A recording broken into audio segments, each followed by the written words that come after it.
గీతా గోపీనాథ్ గారు IMF deputy manager. ఆమె ఏం చెప్తారంటే ఇండియా థర్డ్ లార్జెస్ట్ అవుతుంది 2027కి, ప్రొవైడెడ్ కొన్ని సూచనలు ఇచ్చింది. అంటే జాబ్స్ ఎక్కువ పెరగాలి via reforms, wide range of reforms కావాలి ఎంప్లాయ్మెంట్ బూస్ట్ చేయాలంటే. ఉమెన్ సేఫ్టీ గురించి ఎక్కువ కంట్రీస్ ఎక్కువ తీసుకోవాలి.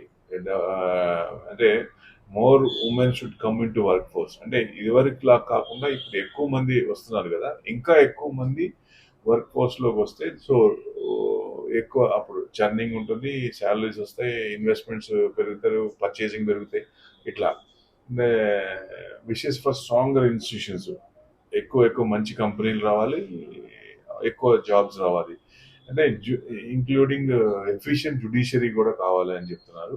Needs to create millions of additional jobs. అంటే దాదాపు నెక్స్ట్ 5-6 years లో బాగా పెరుగుతాయని. ప్రైవేట్ కన్జంప్షన్ టు రికవర్ అవుతుందండి, అంటే సీజన్ పెరుగుతుంది కదా. సో అలాంటప్పుడు ఎక్కువ మంది ఉంటే, ఎక్కువ శాలరీస్ ఎంప్లాయీస్ ఉంటే ఎక్కువ మంది పర్చేసింగ్ అవి పెరుగుతాయి కాబట్టి ఇదిగా ఉంటుంది. ఫేవరబుల్ మాన్సూన్స్ కూడా టు ఇంక్రీజ్ హార్వెస్ట్. వర్షాలు కూడా ఇంకా ఎక్కువ పడితే మనకి హార్వెస్ట్ కూడా మంచిగా ఉంటుంది అనే ఉద్దేశంతో ఇవి పాయింట్స్ చెప్పారు. ఇవన్నీ కనుక ఇంప్లిమెంట్ చేస్తే by 2027 India will become third largest అని చెప్తుంది. అంటే జపాన్ జర్మనీని క్రాస్ చేస్తామని ఆ ఉద్దేశం. Thank you.